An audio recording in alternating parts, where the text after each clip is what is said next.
Euh, Quand on navigue sur le Danube, bon, pour le haut Danube, en gros l'Allemagne et l'Autriche, euh, il n'y avait qu'une seule solution, les pontons, les ports de plaisance.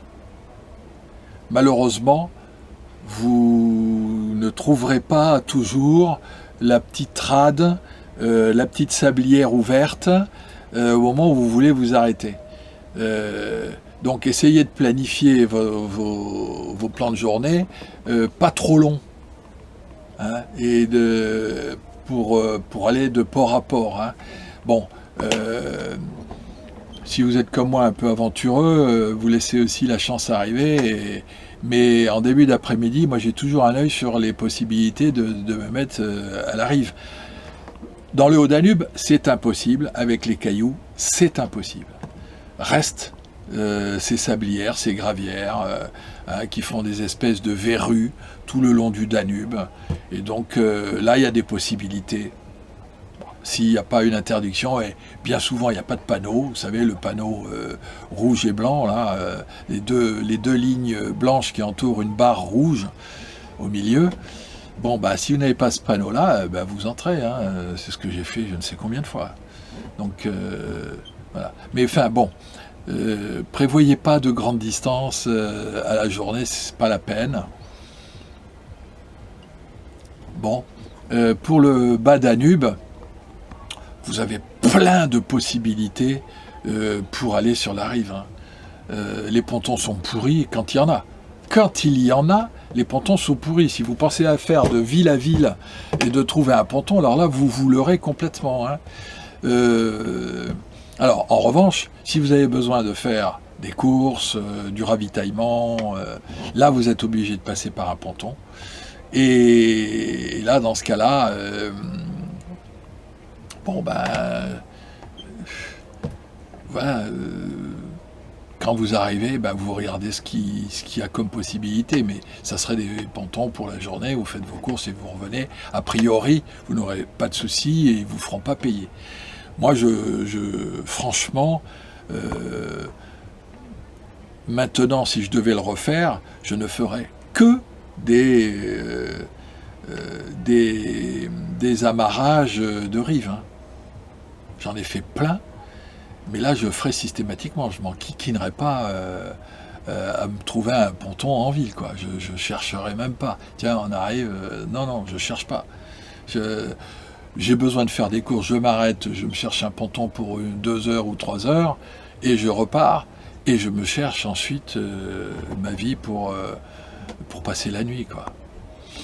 Le seul souci, c'est les bateaux de croisière donc il faut bien amarrer à la rive, il faut vraiment bien amarrer votre bateau à la rive, sinon il est soulevé par la houle provoquée par le bateau, et au moment où il retombe évidemment, sur le tas de sable que vous avez choisi pour avancer, pour vous poser, quoi. Vous vous êtes posé sur un petit tas de sable au début, bon bah la houle va soulever le bateau, et au moment où on redescend, boum. Donc en pleine nuit, c'est quand même désagréable. Mieux vaut avoir des rives hautes que des rives basses où vous avancez comme ça. Les rives hautes, vous plaquez votre étrave sur la rive et vous bloquez avec les amarres de chaque côté et l'ancre, aidé du guindeau bien serré. Bon ben là, votre bateau ne va pas bouger, il va pas taper, il va bouger un peu, mais il va pas taper en dessous, puisqu'en dessous il y a rien. Vous êtes simplement appuyé à la rive, voilà. Et ça c'est les rives les plus confortables. C'est ces rives-là. Et la houle arrive, frappe votre bateau, mais votre bateau bouge pas. Ça c'est génial. Ces rives-là sont géniales. C'est plutôt ça qu'il faut chercher d'ailleurs, hein. Voilà, avec des arbres, voilà, l'idéal c'est ça. Et puis donc, quand il n'y a pas de courant, alors donc des retours, voilà, vous cherchez des petites rades, tout ça. Mais il y en a plein, plein. Il faut commencer à chercher dès le début d'après-midi. Il faut partir tôt le matin, voilà, faire votre route le matin, et en début d'après-midi, commencer à chercher en passant, à regarder votre rivage, à l'analyser profondément, voir, voilà, voir. éventuellement, si vous pouvez, faites un essai, avancez votre bateau vers le rivage, mais avancez lentement, ce qui a, vous aurez forcément du courant. Donc, bon, tout ça, c'est... Voilà. Ça s'apprend petit à petit. Il ne faut pas avancer dans le sens du courant vers la rive, comme ça, il faut vous mettre contre le courant et avancer légèrement en biais vers la rive.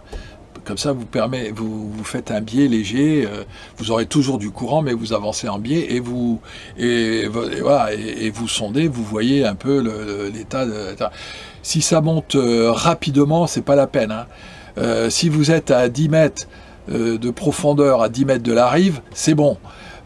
Si vous êtes à 30 mètres de la rive, vous avez 2 mètres de profondeur, ouais, bon, là je dirais retour. Hein. C'est pas la peine d'essayer, à mon avis. 30 mètres, c'est loin.